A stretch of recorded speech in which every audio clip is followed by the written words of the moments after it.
feel like the Steelers came in here trying to prove that they were the more physical team running against you guys? Yeah, they tried to run the ball, but I guess they didn't watch the film from last week. That didn't go too well for them.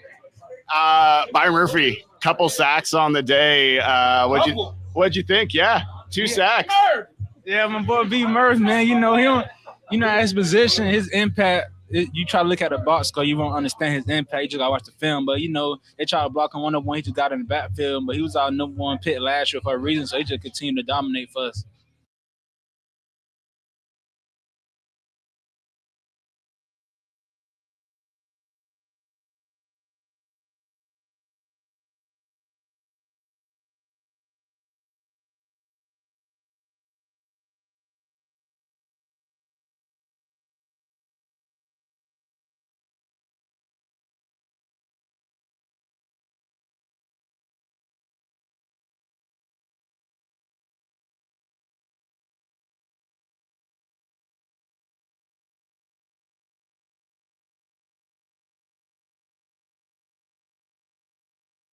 Is that better? Are we getting audio now? One sec. We got audio there.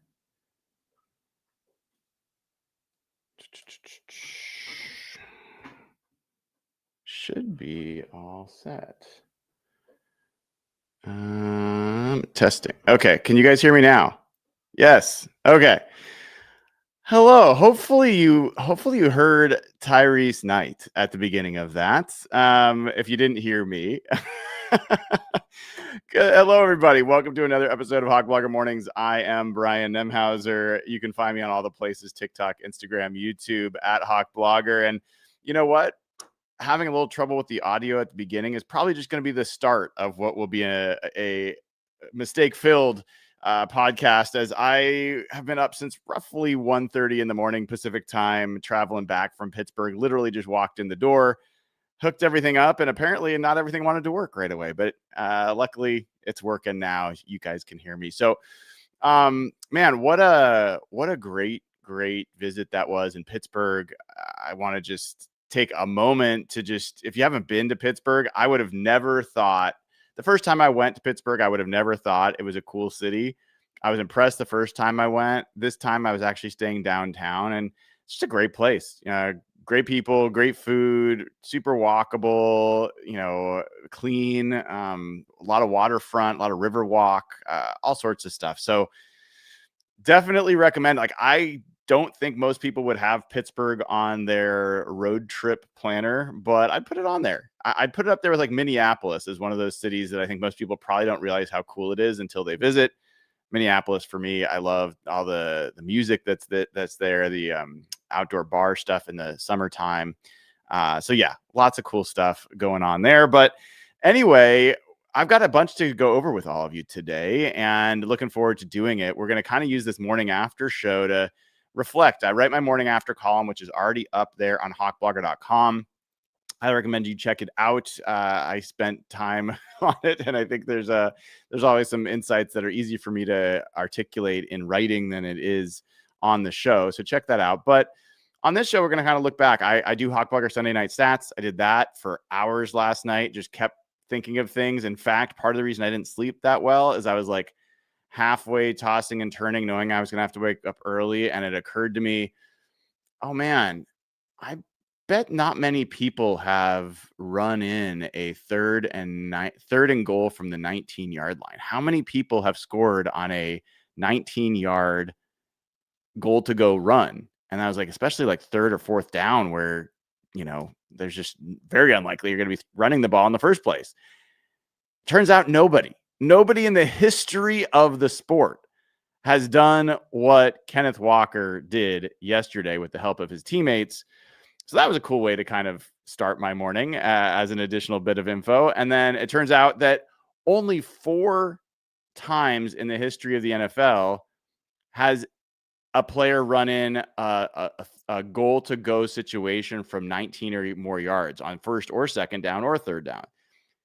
Of those 4 times, 3 of them were Seahawks related situations. One of them was a Sean Alexander play One of them was Joshua Dobbs, who has the longest historical goal-to-go rushing touchdown, 25 yards against the Seahawks. And the fourth, which is not the Kenneth Walker one, since that's the third, was Darren Sproles when he was with, I believe, the Eagles had that. So that's the only one that has not involved the Seahawks. So maybe it's a little more common for Seahawks related games than everyone else, but that was fun nonetheless. So I'm going to play some locker room sound for you. I'm going to go over some of the other stats that stuck out to me. I'm going to share some more takeaways and reflections. Before I get there, news broke this morning. I consider it breaking news because on Brock and Salk, Mike Macdonald does his morning, Mike Macdonald show after the games.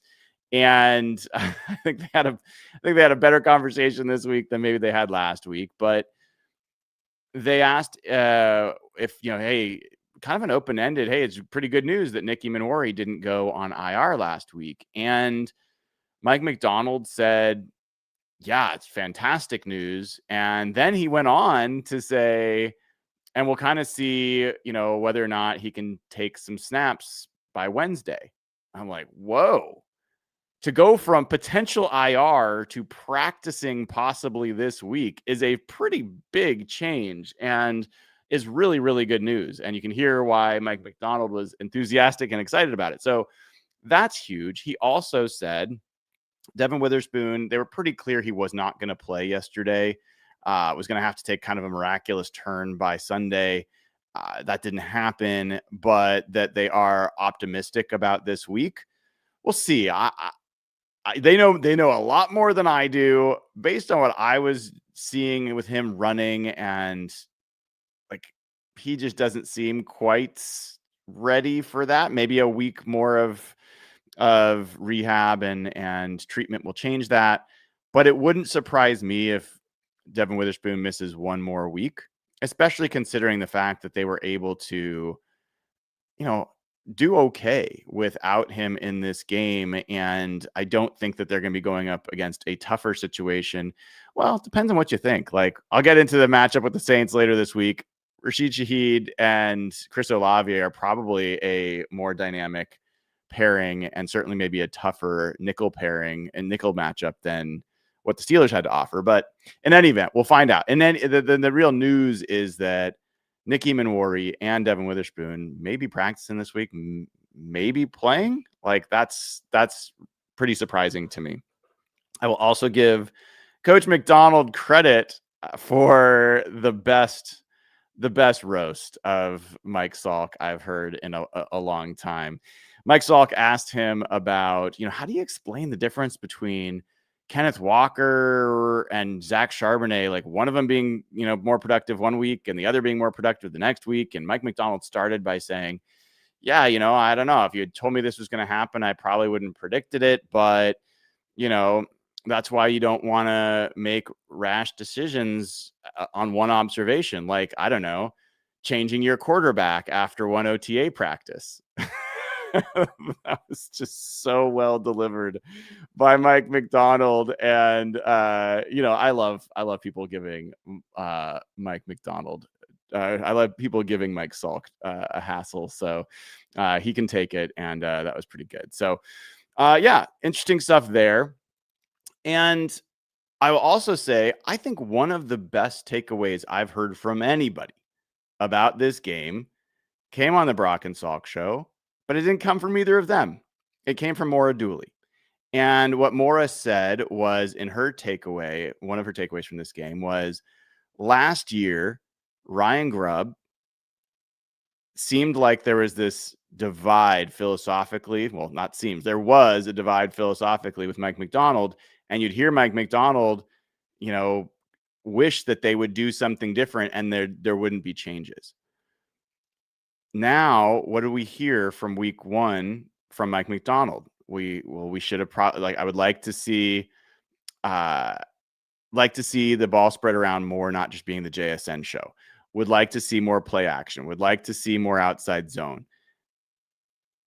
Well, I'm here to tell you, I have evidence that all those things happened, and I'll share that in a second. But Maura Dooley, I think, said it right that it's a good proof point that Clint Kubiak and Mike Macdonald have a different working relationship than Mike Macdonald and Ryan Grubb did. So I think that was good stuff as well. So kudos to Mora on that takeaway, and I think it's a good one overall. Related to that, our good pal Derek Gebby, part of the HB crew, he pulled up some numbers. I'd asked him to do this last week, and he on his own pulled it up this week, which was cool. So the Seahawks were shotgun in 62% of snaps in the first game against the 49ers. They were under center 60% of the time today. So it went down from 62% shotgun to 40% shotgun in this game. So more under center, which we expected. And then the other thing, if you recall, and you might not, because I'm like obsessed to the point where I do the show and do all this stuff. Like, so I probably pay attention to things maybe differently, but I know we're all sickos together. So there was this predictability that wasn't talked about as much with the Seahawks in week 1, where it wasn't just the shotgun under center piece, and it wasn't just the play action, non-play action piece. It was when they were in shotgun, they passed the ball 70% of the time. When they were under center, they ran the ball 75% of the time. So it was like this huge tell. And one of the real problems with the Ryan Grubb offense last year was the predictability. Teams knew exactly what was coming, and they weren't reacting to, even when they would run play action, they wouldn't react to it because it was poorly designed play action. So now from last week to this week, you go from 75% running under center to 64% rushing when under center. It's still weighted that direction, but I think that's actually the right way to be. You want to be more heavily running under center because that sets up the play action to be even more effective. And yes, I know the stats and the analytics about you don't have to be an effective run team for play action to still be effective. But I do think actually running the ball from that same situation will obviously make it a little bit more effective, if not a lot. And then the pass rate from shotgun went from 69% in week 1 to 85%. So that went the other direction. That went more predictable. But again, they were in shotgun less often. And part of the reason it was more predictable is because they were doing shotgun in 3rd and longs, where everybody knows you're already going to pass unless it's 3rd and goal from the 19, and then you're going to run somehow. But in any event, they were more predictable situations to be in shotgun. And here's the other thing.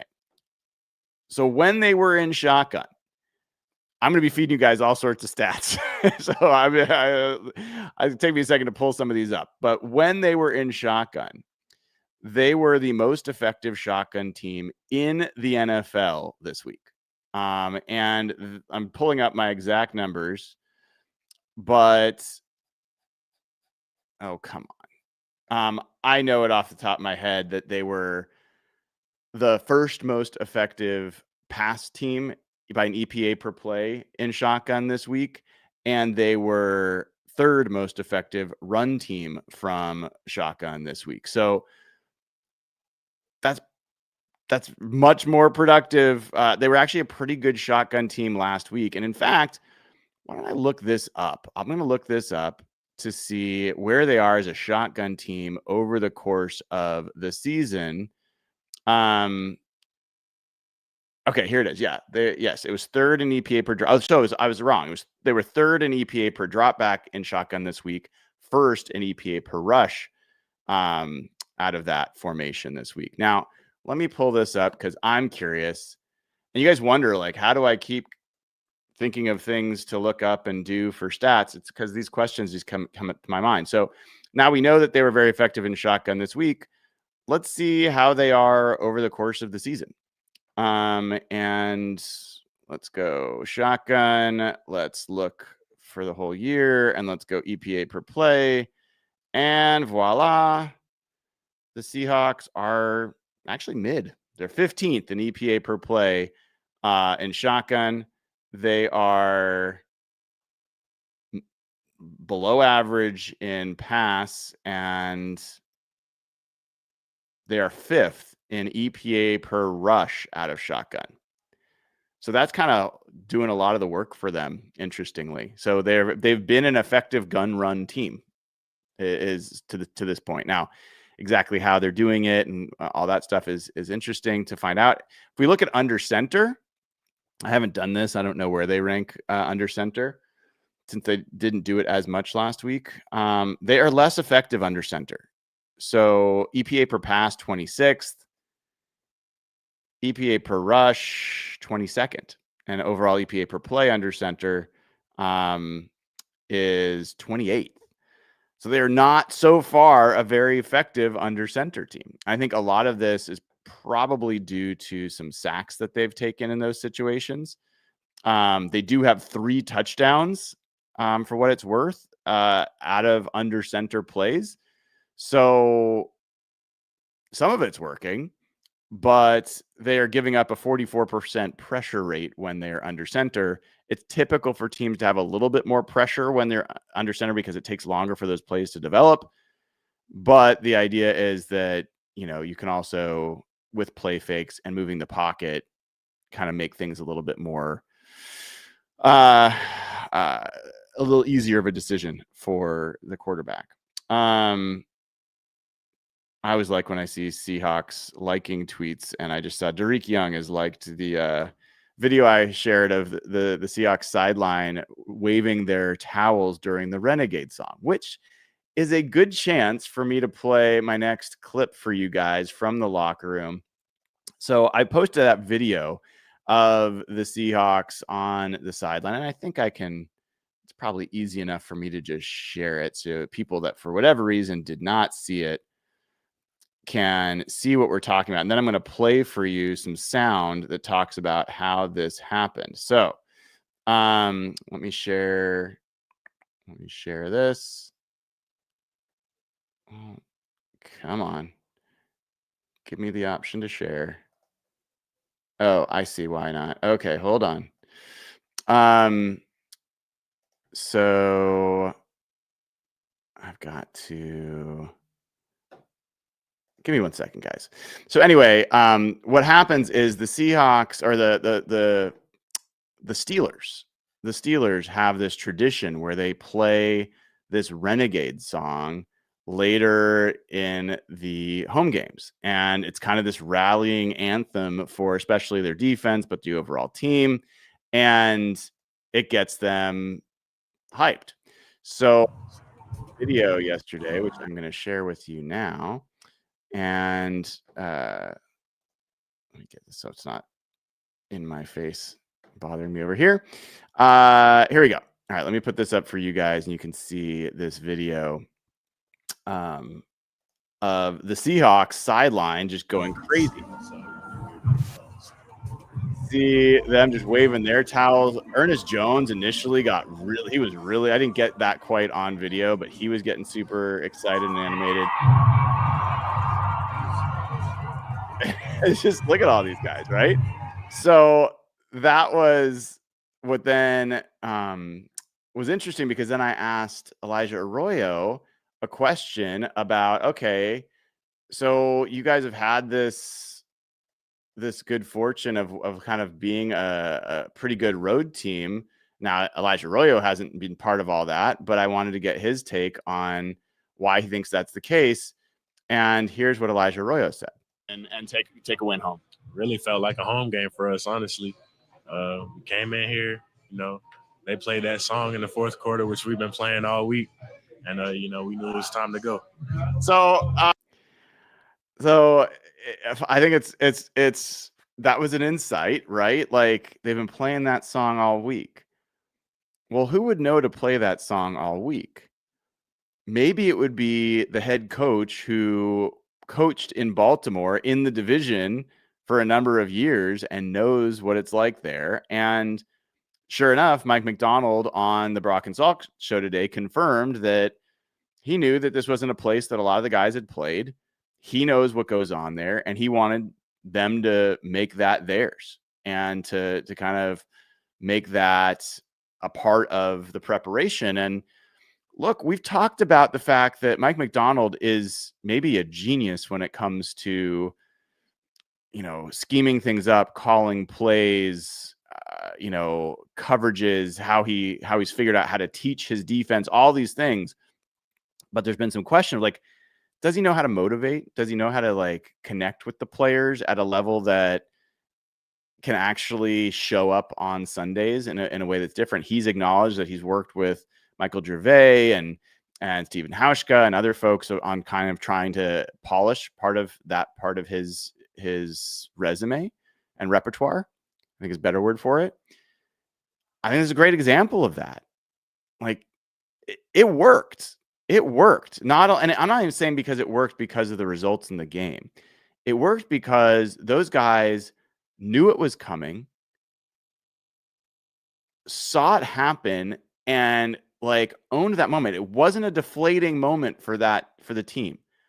It was an inflating, a motivating, inspiring moment for that team. And I'm telling you, there's a lot of other coaches that wouldn't have thought about it, wouldn't have considered it, wouldn't have come up with a plan that would have gotten them there.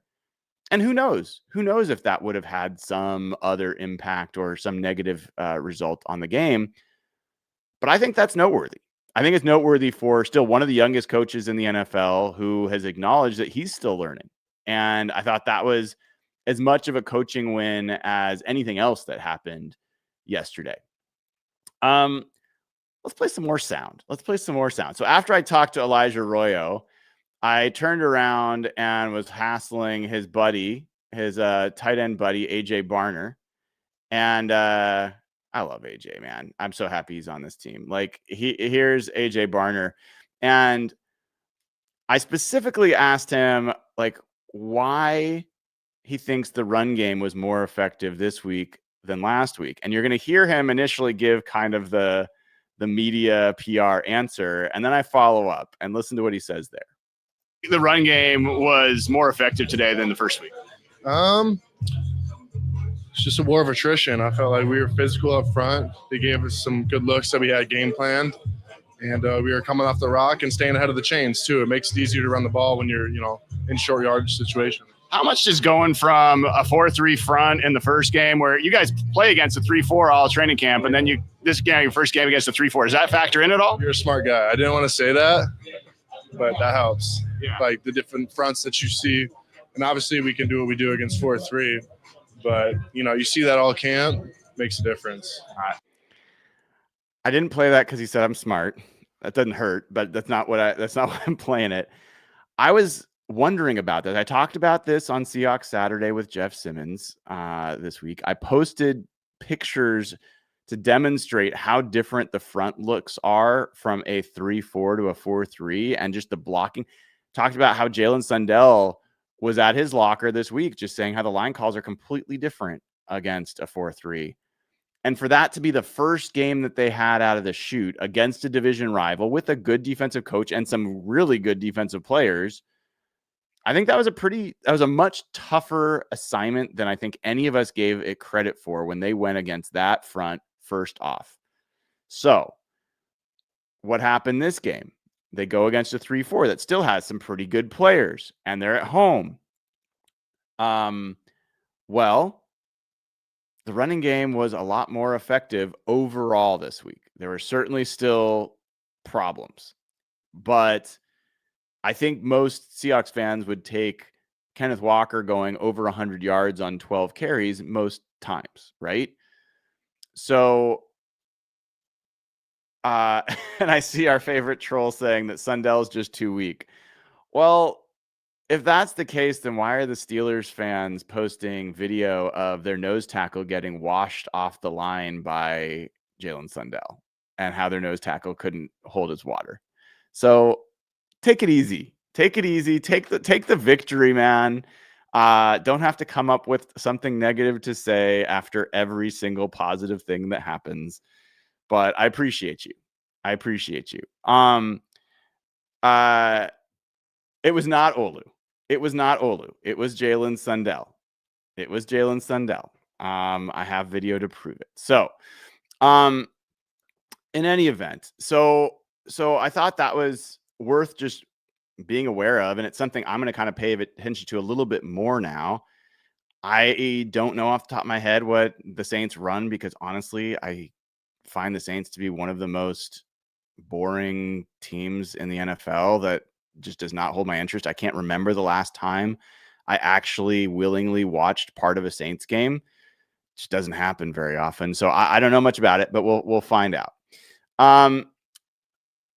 So there's a couple other bits of audio, and if you're just tuning in and you got it at the beginning, since my audio wasn't working, if you didn't hear it at the beginning when I was talking to Tyrice Knight about Byron Murphy, and you hear someone said Murph had 2 sacks, that was Ernest Jones, and he was so excited that Byron Murphy had those 2 sacks.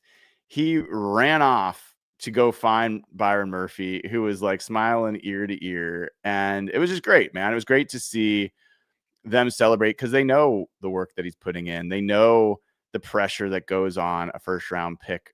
They all know what the narratives are there. And on the down low, don't like go big on this, because I'm not ready for it to go too big. We gotta let this play out. But Byron Murphy has 7 pressures through 2 games. Braden Fisk has 1 pressure through 2 games. Jared Verse has 7 pressures, the same as Byron Murphy. And he's an edge rusher, which should always have way more pressures than a defensive tackle. I will also say, with a little bit more a little bit more gumption, there's only 1 defensive tackle in the entire NFL. 1 defensive tackle in the entire NFL that has at least 7 pressures and at least 7 run stops. Run stops are a tackle by a defensive player that constitutes a failure of a run play for the offense. Byron Murphy's the only one in the entire NFL that's got 7 and 7 through 2 weeks. So I'm not crowning the guy. I'm not ready to go Jaron Reed and say that he's a defensive player of the year candidate. I don't think that's where we're at. But if you don't see progress, the guy's got more sacks in 2 games than he had all last season. Then, he has more pressures than he had. Actually, let's take a quick look. How many pressures did he have all last season? I am curious. I'm also curious what his win rate was yesterday, because it was pretty decent. The first week it was around 16%. So let's pull up Murph. He got, I think this was probably his highest PFF grade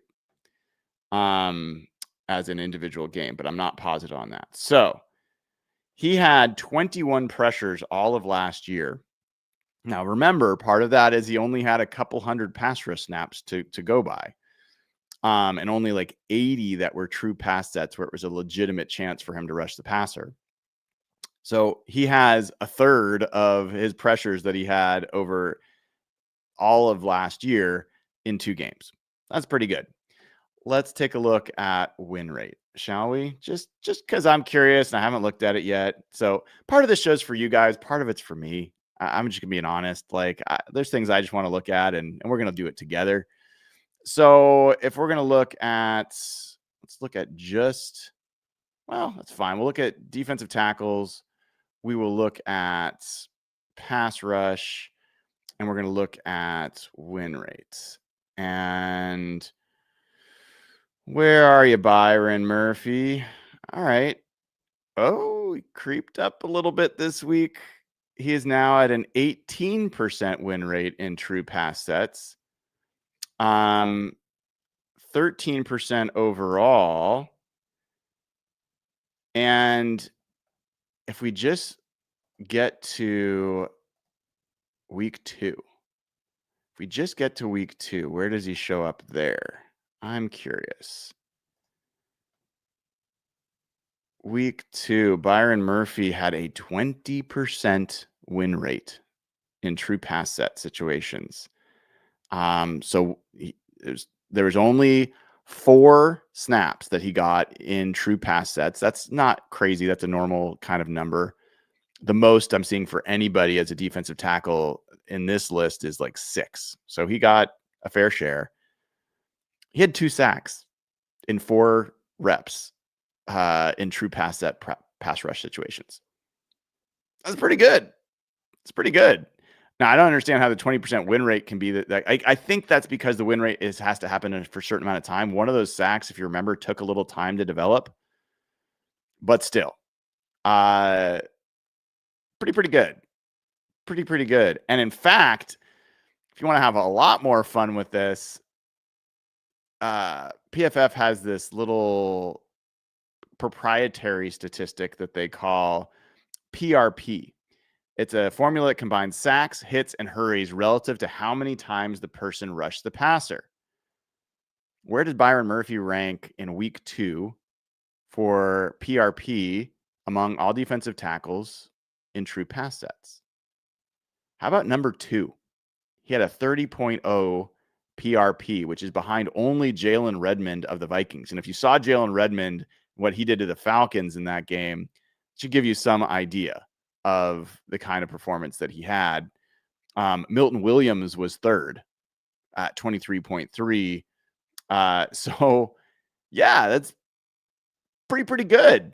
It's pretty good for Byron Murphy. And I think that is, as we've said so many other times, he's a bellwether for this team. He's one of the bellwethers for this team. If he goes up, everything goes up. If he does not go up, it's a lot harder to make the case that this defense is going to really take a big jump from where it was even just last year. So cool stuff there about Murph. Let me play a little sound about another guy that I think got unfairly maligned last week, and that's Abe Lucas. And Abe and I were talking at his locker after the game about, like, hey, why do you think the run game was a little bit more effective this week? And Abe wanted to talk to all of you, and here's what he said.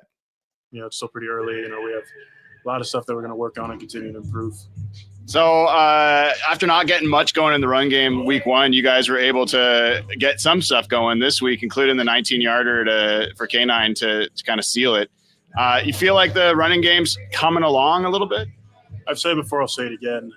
To anyone listening, it is a softening process. It takes time. Like, I would love to rush for 300 yards every single game.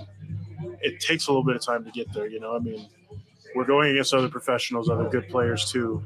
So we just keep. It's like pass. We're a pass game. Like, yeah, I'd love an 80-yard bomb down the field. Sometimes it's going to take 10, 6, 7-yard slants across the middle to get down to the red zone. So it's just a softening process as well. Softening process. I think that's a good phrase to keep in mind. And to that point, if you heard the opening where I played Tyrice Knight talking about the run, like, hey, the Steelers tried to come in here and, be the more physical team and run the ball at you guys. And he's like, yeah, I don't think they watched the film and they found out. And he also said it was AJ Barner said it was a war of attrition. If you heard that. One of the things that's happened over 2 weeks is there is just no question the Seahawks have been the most physical team on the field in both games. And look at the 49ers walking wounded injured list after they left Lumen Field. Look at what happened to the Steelers. Every time in the press box they announce we've got an injury report update, I'm like, oh shoot. What's this going to be? Every time it was a Steeler. Patrick Queen's going out, Alex Highsmith is going out, Pierre, the cornerback, like guy after guy after guy. And the interesting thing is that this week it was defensive players on the opposing team going out. Last week, a lot of it was offensive players getting hurt, Kittle and Juwan Jennings and Trent Williams, but there was also defensive guys. When's the last time you felt like the Seahawks were the punishers instead of the ones getting punished? It's been a while, right? And especially for you to be able to say that on both sides of the ball. And then when's the last time you could say the Seahawks were the team that was more physically dominant than the 49ers or the Steelers in back-to-back weeks. I honestly don't remember when that would be. Like, sure, you get to the LOB era, but it's just not common. It has not been common for this team. And I've got a question for Mike Macdonald later today when we do our he does his press conference. And I'm gonna find the right way to try to ask this of him. But just the physicality of this team has been impressive. And if you only isolate that in and of itself, I think that bodes well because the Seahawks also came out of this game relatively healthy. Now, I'm not going to do a David Lombardi, although I like trolling him by tweeting it before, but that was all tongue in cheek. You know, I'm not going to say this is the healthiest they've ever been or the healthiest since blah, blah, blah. Like, that's not how I'm feeling about it. But it is telling that in two very physical games against physical teams that pride themselves on being bullies, it was the Seahawks that were bullying and the Seahawks that were left standing at the end of the brawl. So now wins and losses didn't follow suit exactly that way, but I continue to feel that the Seahawks absolutely should have won that first game against the 49ers. And the 49ers were incredibly fortunate to come out of that with a victory.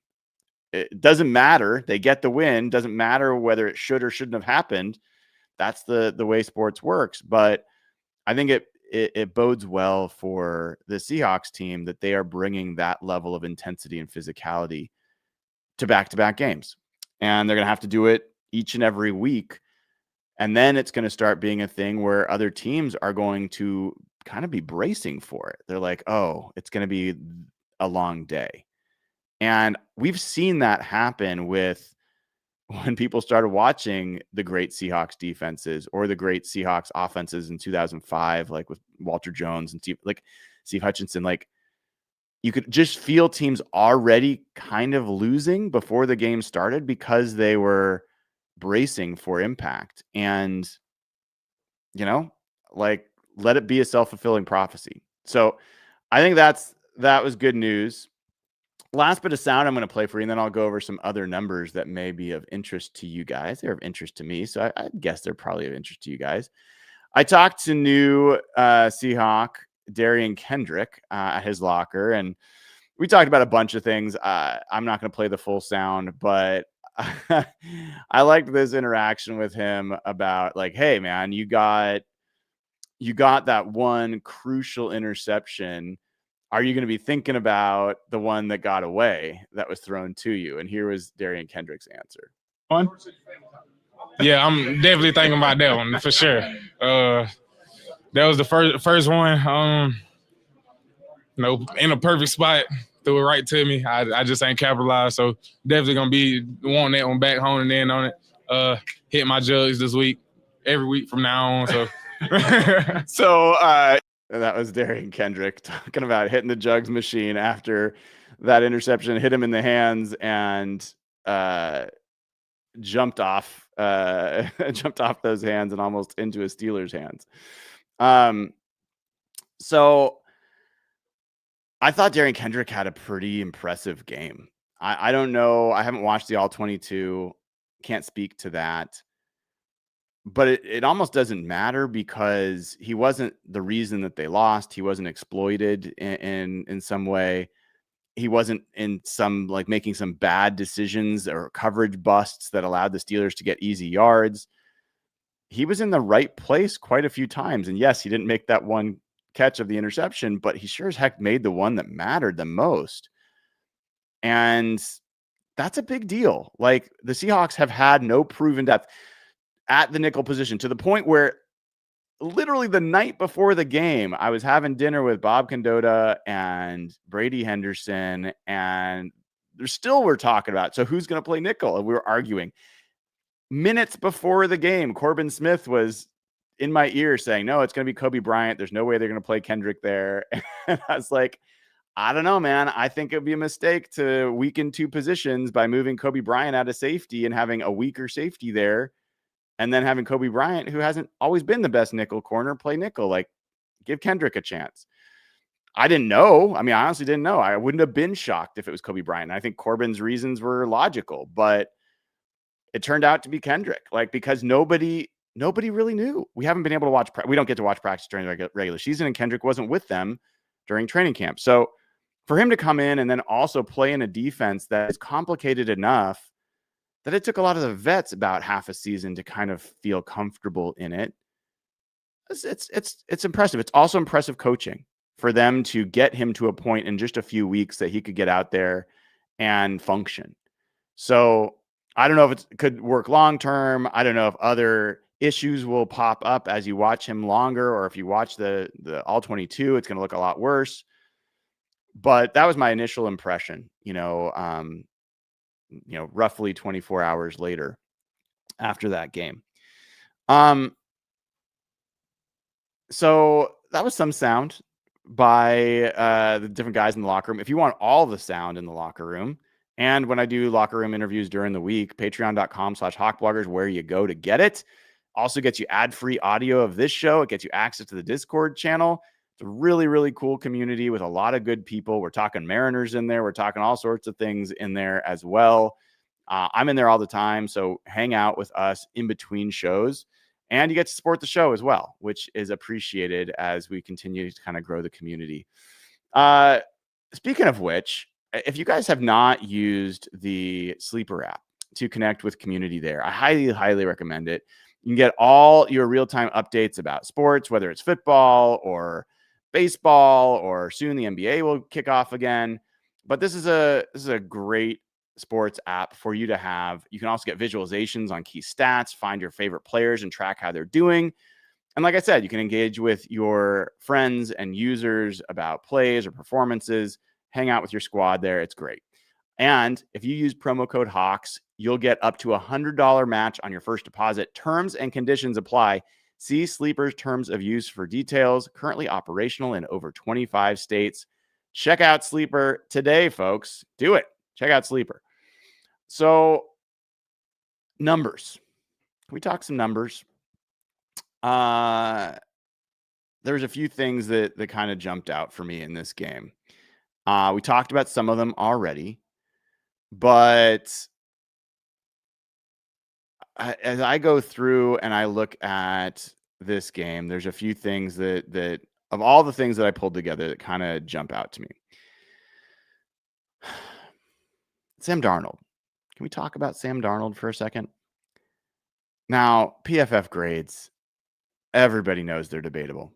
I'm fine with that. You can tell me that they don't mean much. You can't tell me they don't mean anything, because I'll show you PFF grades for all the players that are the best, and usually it's pretty reasonably close to what most people would say. Maybe slightly different order, but pretty close. But as it stands right now, before Monday Night Football is played, the number one graded passer in the NFL by PFF is Matt Stafford, has a 93.8 grade. Too bad for the Seahawks that the best quarterback right now so far has been in the division, but that's what they've got at number one. Number two, Dak Prescott, 88 grade. And if you've watched either or both of the Cowboys games, you know Dak Prescott is playing at a really high level. Number three, highest graded passer in the NFL, Sam Darnold, 85.7. Let's do a little bit of digging on that number, because I haven't done this myself.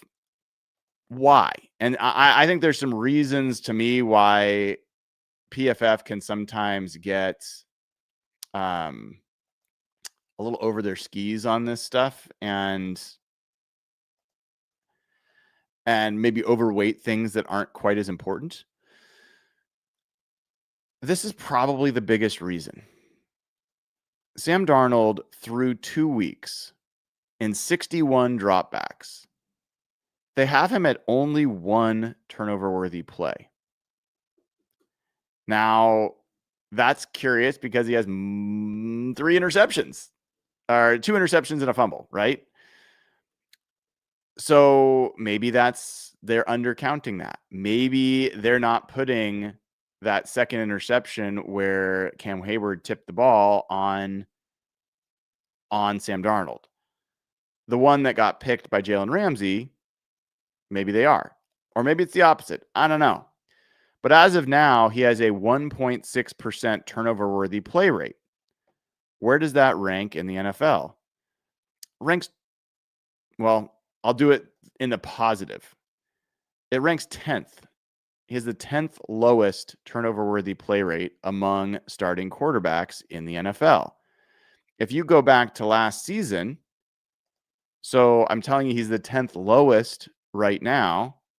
Last year, he was right there with Sam Darnold. Right there with Matthew Stafford, 31st. 31st. So that's a huge, huge difference from where he was a year ago.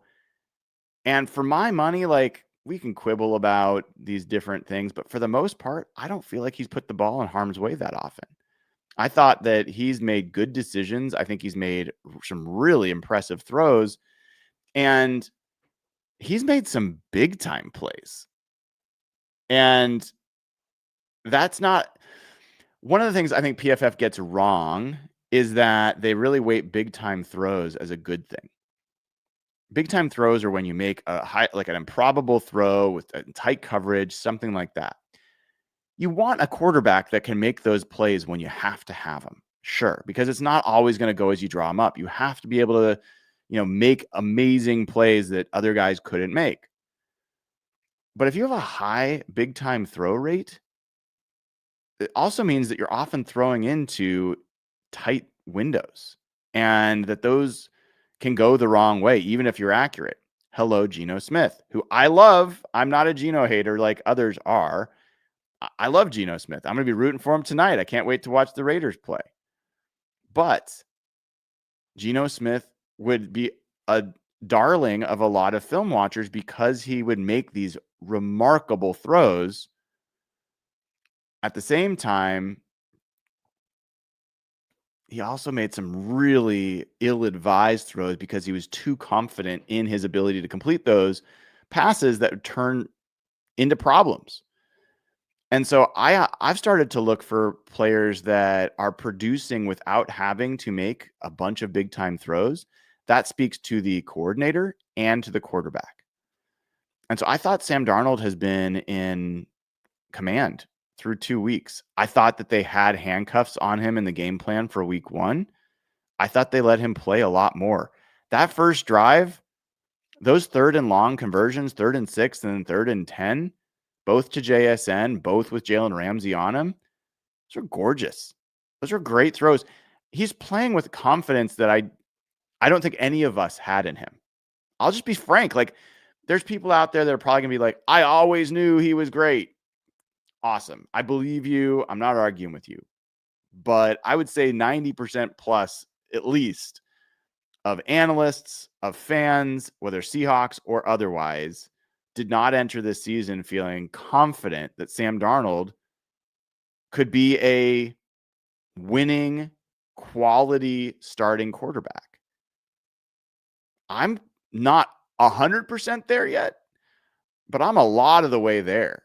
Like, the decisions he's making, the throws he's making, the timing with which those throws are coming out, the accuracy, which has not been his strength. And in fact, I want to look at that. So his adjusted completion rate takes into account like drops, takes spikes out or throwaways. So it's really like zeroing in on intended passes that get to where they're supposed to go.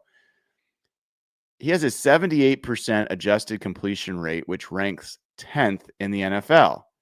By the way, this is one of the things Geno Smith clearly has had over Sam Darnold over even last year. Geno Smith, after just one game, so we'll see if it holds, but he's at 78.8%. So he's 0.8% higher than Sam Darnold. So Sam Darnold, like I said, is 10th at 78%. If we go back to even last year, when for a lot of the year he was MVP caliber, we go to adjusted completion rate, Sam Darnold ranked 15th and was around 75%. So it's not a huge difference, but it's a difference. And over the course of his career, that's been a bigger difference. So he's been accurate. He's getting rid of the ball quickly. He's getting rid of the ball to receivers who are available and open. And I think he's looked pretty darn good. So the play of the game to me,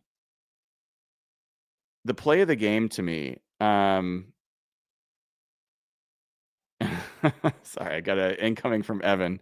I'll have to answer him later. Was when Sam Darnold spun away from the blitz on third down. I think it was 3rd and 9, if I remember correctly. And not only does he spin away like pirouettes in the quickest, most deft manner, but then he rolls out, sees AJ Barner, and is able to slow himself down to throw a properly lofted pass over a defender that's between him and AJ Barner. I've watched a lot of football, as have all of you. How many times do you see the quarterback just get creamed on that blitz? Doesn't, like one of the things we've talked about with Sam, doesn't always feel pressure. There's a couple times in this game where I saw him not feel pressure and get smacked, but he sees it, he feels it, eludes it. Really special moment there. And then you see players who get out of the trouble and their heart rate picks up, their pace picks up.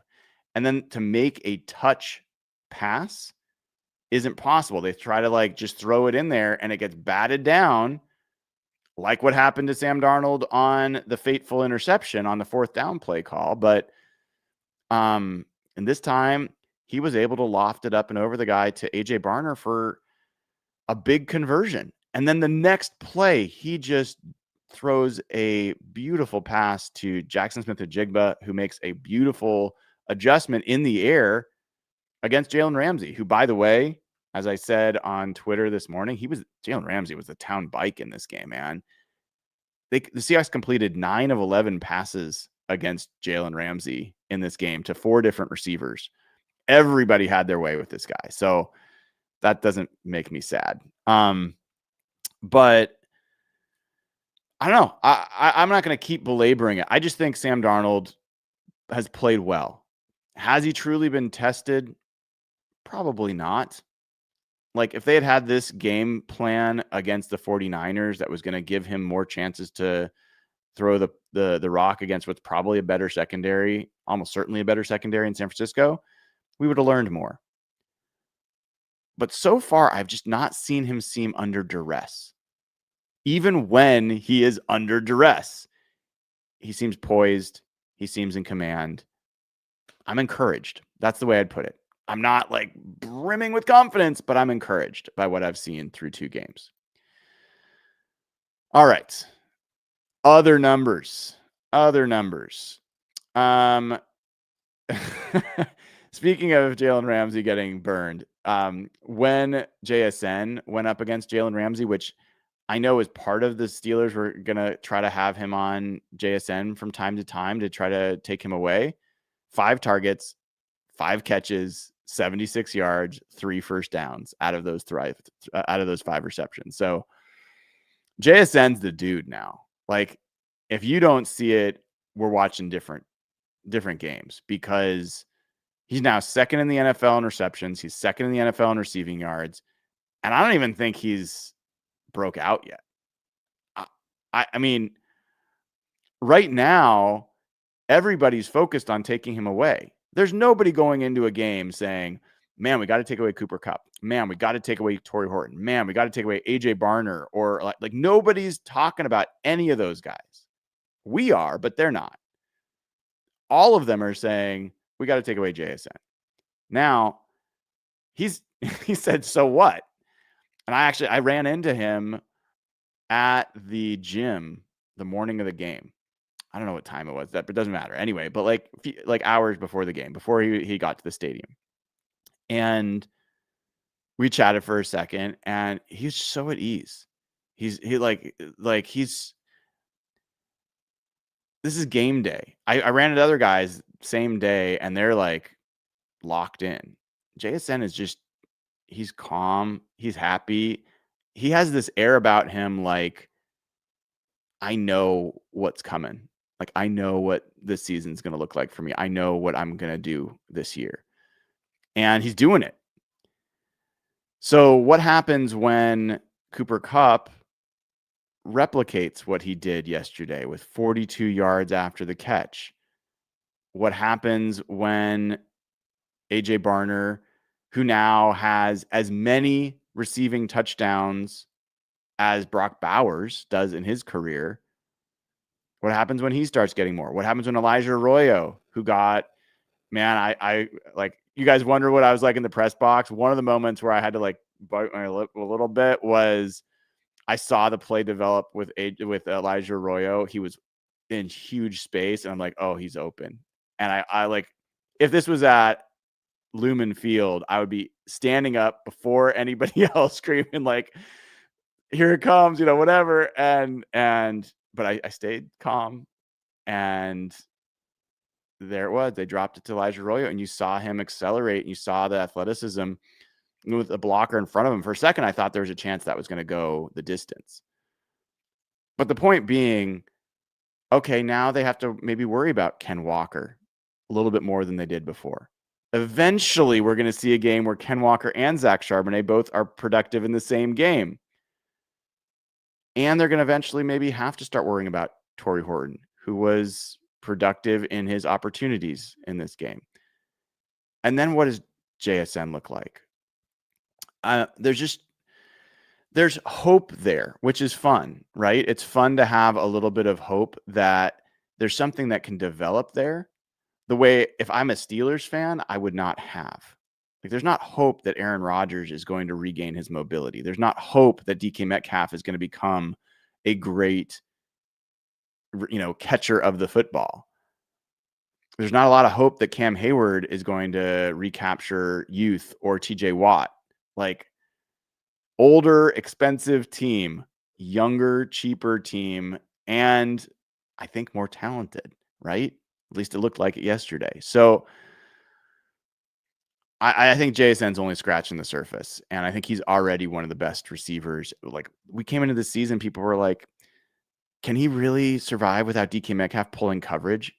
If you've been watching this show, you've heard me pierce that myth all off season. He played without DK Metcalf and had his biggest games when DK Metcalf was sidelined last year. So this isn't surprising to me, but he is ascending into that number one receiver status as we are watching it happen.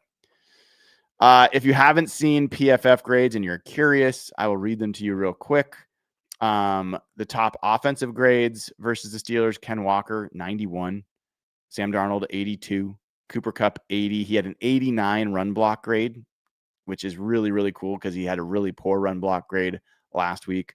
JSN was at 78.6. Charles Cross, 72.9. Abe Lucas, 67.5. AJ Barner, Elijah Arroyo, Jalen Sundell, and Torrey Horton Jr. all were 62 or higher, which is fine. Top defensive grades: Leonard Williams was 82.5, Byron Murphy 74.7, Tyrice Knight 73.4, Boye Mafe 71.6, Derek Hall 70, Derion Kendrick 69, Jaron Reed, Mike Morris, Drake Thomas, Ty Okada all above 62. So that's what they've got there. Now you wonder, well, why isn't this guy showing up, or why is this? I don't want to get into it. I'm just telling you what the grades are. Now, another, I think, a pretty important number that's going to surprise people is, as of now, the Seahawks are 10th in the NFL in success rate when running the football. Success rate is a little bit complicated, and I don't want to get into the definition. If you don't know what success rate is, do yourself a favor, Google it, read about it, and I think it's a pretty important measure. A lot of people focus on EPA. I think success rate, I like them both, but I like success rate a little bit better myself in terms of predictive of an efficient offense that stays on schedule. And the Seahawks were 22nd in rushing success rate last year. So for them to already be 10th, top 10 in that category, what did I tell you was the formula for this team to be successful this year? To be like truly good. Top 5 defense, top 10 rushing offense. That's what I think they need to be. They're not there. They're not.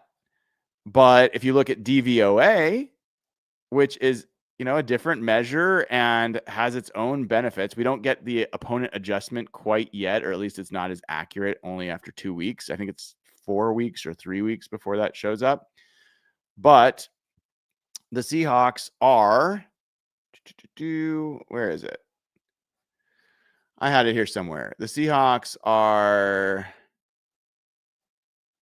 there it is, fifth in the NFL in DVOA overall. They're 15th on offense, 14th rushing offense. That's DVOA. So that's not top 10, but this has not been a great, encouraging rushing first 2 games. They haven't had a big 150 plus yard, 200 yard breakout like we saw the Falcons do against the Vikings. But the advanced metrics are pointing to actually the rush game is looking promising. So I said they're 15th on offense in DVOA. They're 7th in defense. So not quite top 5, but close. And guess what? This is another takeaway for me. 2nd in special teams in DVOA. And Jay Harbaugh has been one of the most wanted men among Seahawks fans. I didn't quite get it last year. I understand they had some really atrocious special teams games, but over the course of a lot of the season, they were pretty good. Doesn't matter what I thought. The reality is a lot of fans strongly distrust and were unhappy with Jay Harbaugh and wish he was gone. Well, give the guys some credit and give the special teams credit. I mean, I give Jason Myers all sorts of crap, right? Like it's somewhat of a bit, but still. He missed an easy kick, but he made a 54-yarder, which is kind of typical of him. He made his extra points, which matters, and it's just nice to see those go in. And his kickoff, like the squib kind of kick that he's getting to be good at, that resulted in a touchdown, was huge. And the fact that Jay Harbaugh has coached his guys well enough to know to go cover that football was a disparity between that team and the Steelers. Now, Mike Tomlin said, as a young player who just made a mental mistake, and we talk about it every day. Yeah. Okay, Mike. Like the coaches are never going to admit publicly, we forgot to tell the guy about it, other than when Kyle Shanahan admitted that, or no, maybe it wasn't Kyle Shanahan who admitted it. The players admitted that they weren't told about the overtime rule before the Super Bowl. But it sure didn't look like the guy had been coached about it. It wasn't like he kind of thought about it. He was like, oh no, I'm good. Anyway, I think Jay Harbaugh, through 2 games, special teams has been a factor. You got a blocked field goal. You have Michael Dixon, who is the highest graded punter in the NFL through 2 weeks. You've got Torrey Horton, who's been promising as a returner. I still wish he wasn't back there, but it's happening. So we're just going to grin and bear it. And Jason Myers, for the most part, doing his job. And the kick coverage has been good. The kick returns have been good. Like special teams has been good. It's been a strength. So I think he deserves a little bit of love for that. I'm not going to go too much longer because I really do need to take a nap. But let me just scroll through. Here's an interesting one. The Steelers stacked the box, 8+ defenders in near the line of scrimmage on almost 40% of their snaps against the Seahawks. 40%. The Seahawks averaged 3.7 yards per rush in those situations. That doesn't sound like a lot, but in week 1, the 49ers stacked the box 24% of the time, and the Seahawks averaged 1.3 yards per carry. Now, you could say that's personnel difference. That could be. I think it's a little bit of what I talked about with A.J. Barner about it's a different front. They're a little bit better at blocking it. And it's just an improvement. Any way you cut it, it's an improvement. And so why this matters is because the book was out on the Seahawks probably coming into the season, and then were only reinforced after that first game. It was stack the box, stop the run, take away JSN. Very simple. Well, so far through 2 games, nobody's been able to take away JSN. So good luck with that. And then the run game, as Abe said, it's a softening process. And sure enough, the Steelers played more stacked boxes than the 49ers, and the Seahawks had more success against it. So, something to just kind of be aware of, and I think it's an important part of, teams are going to start having to go back to the drawing board to come up with a different solution for this team. Another one that I liked that I thought was interesting. So we talked about this last week. The Seahawks, over half their passes were quick game, under 2.5 seconds to throw. This was against the 49ers. They were dead last in the NFL in EPA per play in those situations. Gross, right? Like, they were losing almost a point per play every time they ran one of those screens, right? Like, it was atrocious. This week, they still did a fair number of quick passes, not nearly, 55, 60%, whatever it was last week. But the Seahawks, instead of ranking dead last, they ranked 4th best in those plays. My throat is telling me that I need to finish up. So we'll finish up here in a sec. But that's a big deal. What's another way that you can take pressure off your quarterback and your offensive line and the run game? Be able to function in quick passes. And some of these weren't screens as much as they were. There were some screens that worked this week, which was nice to see. But some of these were quick passes over the middle of the field to JSN, to Cooper Kupp, and so forth. And in fact, I do want to share with you guys this nice little visual of that from Next Gen Stats. Let me pull this up. You guys will want to see it because I know you guys. You want to see everything. Where's that game? Charts. Stats, maybe. Where'd it go?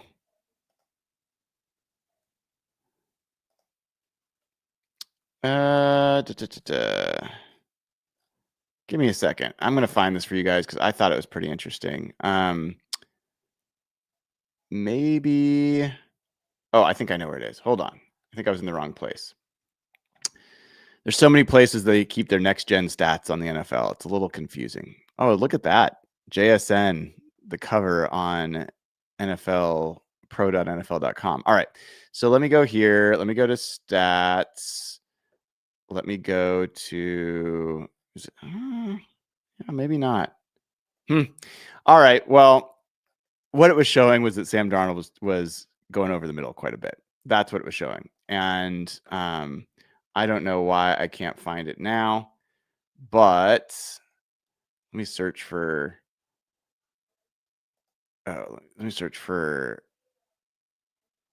passing and week 2, and it's not this one. I mean, this one's fine, but this is not what I was looking for. Oh, well. Yeah. Oh, well. Sorry, guys. I failed you on that one, but it was pretty cool to see. He's really attacking the middle of the field is the punchline. But it would have been cool to show you the visual. All right. Other than that, my only real criticism coming out of this game, and I am going to find the right way to talk about it this afternoon with Mike Macdonald, is the decision on 4th and 1 and like the lack of using the tush push. I just don't get the process there. So I want to try to understand what the process thoughts are there. Mike Macdonald said this morning on Brock and Salk, we liked the look of this play, throughout the week, but we probably should have changed the play once we got a certain defensive look. Didn't do that, blah, blah, blah. My take you should have never been in that situation to begin with. Like, why are you overthinking what should just be a tush push play? So, anyway, I didn't love that. That's my biggest, that and the timeout usage on the 3rd and 10 at the 20-yard line. Those are the two things that I had the biggest issue with this week. So it was more coaching specific stuff than it was player specific stuff. Ian Rappaport is just tweeted out that the Vikings quarterback JJ McCarthy suffered a high ankle sprain and is week to week. This is so Carson Wentz is going to be the starter for the Vikings. Let's take a quick look and make sure we know. The Seahawks play Minnesota later in the year. So let's find out their schedule just to see if any other things are going to match up here for Seahawks opponents. I don't think any other NFC West teams play them. Yep. No issues. No NFC West teams. All right. Let me leave you guys with this. I will tell you that for a lot of folks, they're kind of like, why is this such a big deal? The Steelers aren't that good, maybe, and you beat them, whatever. I'm hearing that from some folks. It's been since 2002 that any team has outscored the Steelers in their home stadium by 14 points in the fourth quarter. Like, what we saw yesterday with the Seahawks is incredibly rare and happening to Pittsburgh. Mike Tomlin has the longest streak of playoff appearances and 10-plus win seasons. They win, and they certainly win at home. And I heard people that quibbled with my description of this as a convincing or dominant win. And I'll take all comers on that, because anytime you win by 14 plus points on the road against a team that was already undefeated and in their season opener and has a track record of being a very strong home team, that's convincing and that's dominant. This game, the Steelers only had a lead at any point at the mercy and grace of the Seahawks, who handed to them on a silver platter. Even at halftime, when they were up 14-7, the Steelers had 69 yards of offense. Seahawks had almost 200 yards of offense. This wasn't close. And so when they stopped making the bad self-inflicted wounds or decisions, eventually it was like a distance runner that has a great kick. Like, you can be out in front and he's like, do what you want. When it's time for this full race to be run, you'll be way behind me. And that's what this was. Over the course of the full game, the better team was proven. And here's the other thing. We talked about this on Seahawks Saturday with Jeff Simmons. What's something I talked about this with Mike Sando too. John Clayton used to always say, tell me who's got the better quarterback and I'll tell you who's going to win the game. And we were saying, like, most people would say Aaron Rodgers was the better quarterback. Not me, not after that game. And I don't think a lot of people are going to be saying that after that game. I think Sam Darnold was clearly the better quarterback. And so going forward, we're going to be thinking about this. We're going to be finding what Sam Darnold's level is. That's going to have a big role in determining how many of these games they can go into feeling confident. We don't know. That's kind of fun, to be honest. And then the running game, I think we learned a fair amount about the fact that both of these runners can be productive. Can they be productive in the same game? I think so. And we're going to find out. But this was a very convincing win after a super demoralizing first game. For them to do this after that game makes it even more convincing to me of a victory for them. Now, that doesn't mean I think that this is a Super Bowl team or they're, shoo-in for the division or they're going to blow everyone out. But it was a very convincing win in terms of washing away the muck of that first opening week loss.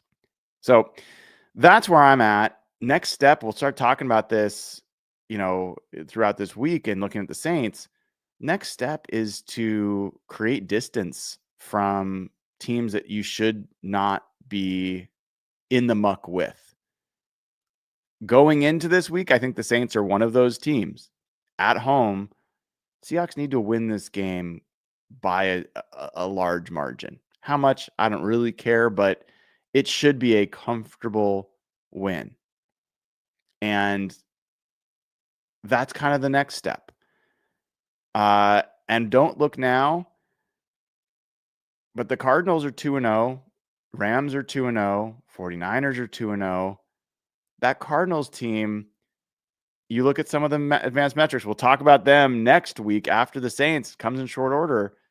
Cardinals have added a defense that is making plays to an offense that was opportunistic last year. I don't think their offense has gotten any better, but I think their defense has. And I think that's already the reason that they're 2-0 instead of 1-1 this season. And there's games that they would have lost last year that they're going to win this year. So watch out for the Cardinals. With all of that, folks, appreciate you tuning in. If you haven't already given the show a like and click subscribe, please do. If you haven't given us a 5-star review on Apple Podcasts, Spotify, wherever you listen, please do. Really helps. And if you don't want to give it a 5-star review, tell me why before you give it a lower review. Maybe we can figure it out and make things better. All right. Until I next see you all, have a great rest of your Monday. I am Brian Nemhauser. This has been another episode of Hawk Blogger Mornings. Take care.